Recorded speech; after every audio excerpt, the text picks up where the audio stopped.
Hello guys. For those of you who are preparing for NEET PG, FMGE and INICET, these days multiple resources are available.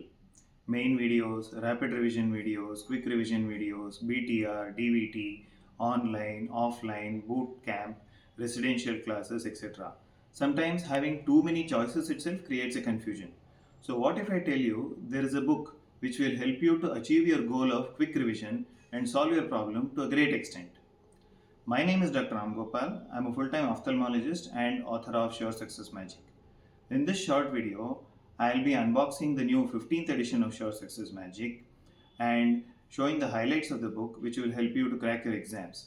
This book has been the trusted all-in-one lifesaver book for hundreds and thousands of PG aspirants, and I hope it will help you to achieve your goals also. So this is the cover of Sure Success Magic 15th edition, which I have just taken out of its plastic cover. So let us open this and see inside. Coming to the table of contents, this is a book which contains all 19 subjects, and some subjects I have subdivided where the content is more. For example, if you see microbiology over here, microbiology, parasitology, immunology separate, so that covering them becomes easier and goes on and covers all 19 subjects. Now, starting off with embryology, you have the basic necessary text over here. What you see in red over here throughout the book, these are the small mnemonics scattered throughout the book. You will find them. I'll show you in many more pages also. And I want to highlight what I call as clinical correlation. Since we are talking about spermatozoa, cartilaginous syndrome comes over here. Anatomy comes, I'm talking about hip joint, and you have Trendelenburg sign over here, which is the clinical correlation.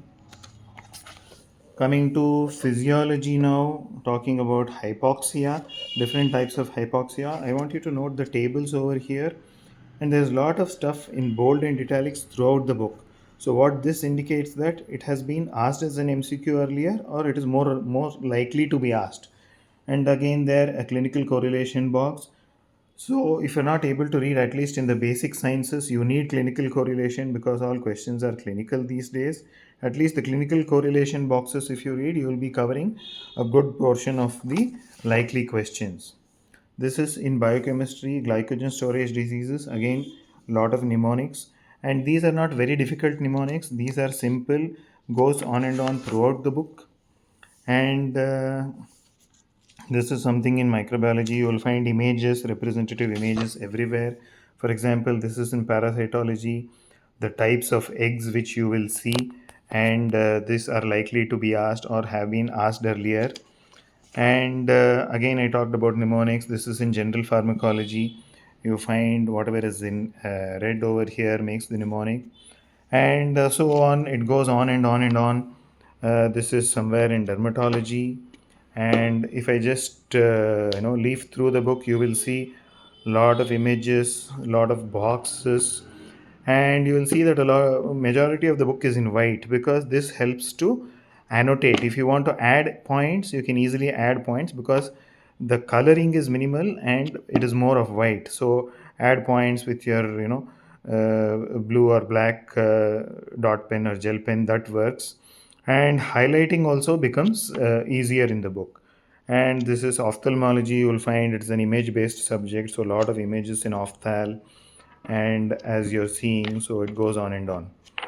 And although the book runs into about 1000 pages for 19 subjects, that is very less. Actually, it is very compact and concise. And one of the new highlights of the book this time is the scratch code which you see over here. Use the scratch code, then scan this QR code, register, and you will find access to some other things like the topic index of the book. Why have I given the topic index? Because some of you will be, obviously all of you will be using other resources.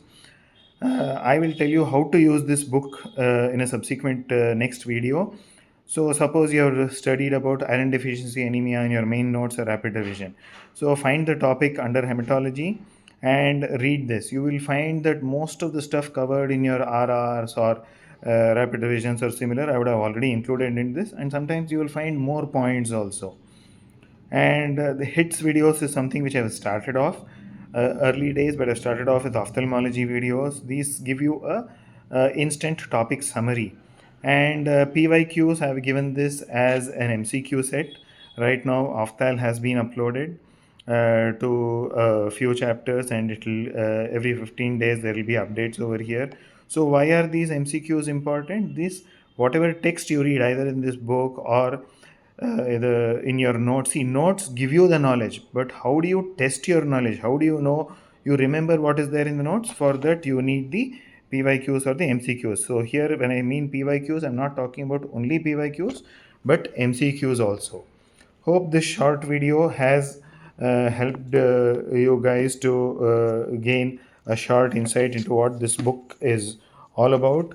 So there are numerous images. If you see, there are more than 1130 images in this book, more than 500 mnemonics. If I pick up a random page, it is very likely that I'll find a mnemonic. For example, I'm looking at the developmental milestones over here.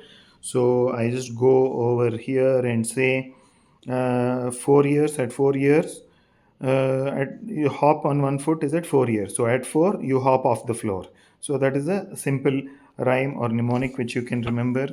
And if I'm talking about orthopedics, again, you're talking about, the famous Faber for anterior dislocation, Father for posterior dislocation, and coming to the JVP waves, again, you'll find that these ECG changes. So, a lot of stuff. I could go on and on talking about this, but I'll probably stop it here, and hope this book helps hundreds and thousands of you to achieve your goal.